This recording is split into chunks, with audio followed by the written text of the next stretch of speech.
And then at an open mic night, I met some kid in Melbourne who I like to come on tour with him, and I went on tour with this guy across like the East Coast, and that was like my first ever gigs. I could barely play 15 minutes of music, and then suddenly I was on this little road gig tour.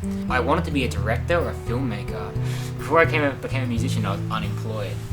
I guess now I work as a barista during the day, and I do music at nights because I find those hours really work really well together. Either I bus during night sometimes, or I help like a gig with my band, the Sundials. Shout out the Sundials. Yeah, started writing songs and messing around with songs because not quite a journal, but it was like an outlet, I guess. And so once you have like a big enough like repertoire of stuff or whatever, you can play it when people listen to you. It's great.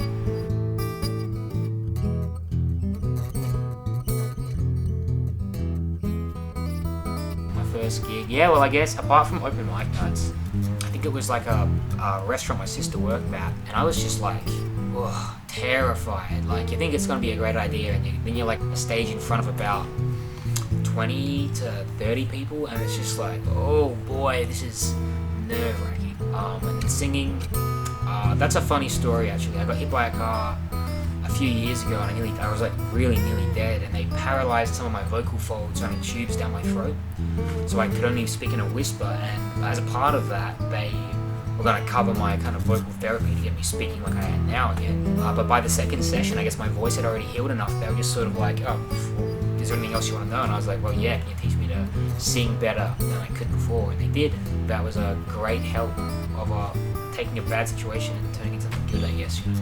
I guess I just I figured out that I was okay at music. I describe my music style as good. Really, I think my music, I suppose I describe my music as what I'm interested in at the time, and currently that's where I'm at. So, it constantly changes. I think alone, when I'm playing by myself, it is, I guess, folk and blues and stuff like that, making songs for a laugh, just for a bit of fun. And then I learned trumpet because I wanted to, or I thought I did when I was like 7, and I didn't like that either. Piano's okay, but flute I hated. Eventually I just happened into guitar, and I'm left-handed, so it was kind of a difficult thing to find one that worked for me.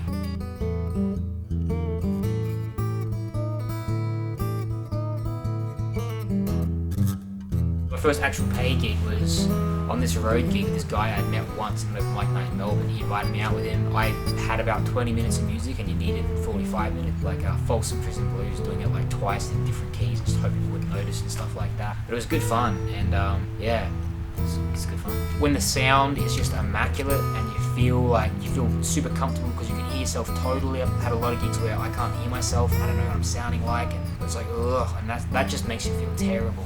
I guess I'm in a band now, and an original original show at the Crown and Anchor, and the sound is great there. The crowd was huge, and I took my shirt off. It was excellent.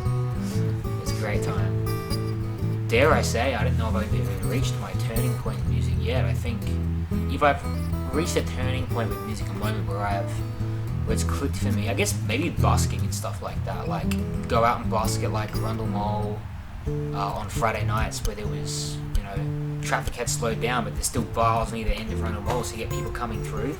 Playing alone, I think it's always like, how do you want to present yourself and stuff like that, because you are you. I guess looking at it from a band perspective as well, it's a lot easier because you're promoting this pile of people, and you can look at that pile of people and kind of get a rough estimation of what their thing is, their energy is, and all that stuff. But when it's just you, that's one person and your own name, it's a lot harder to promote yourself, where I find it is. Booking shows and stuff like that I have quite difficulties with, because it's generally know what they want, what they're after, and all that stuff, and that's always a struggle for me, I think.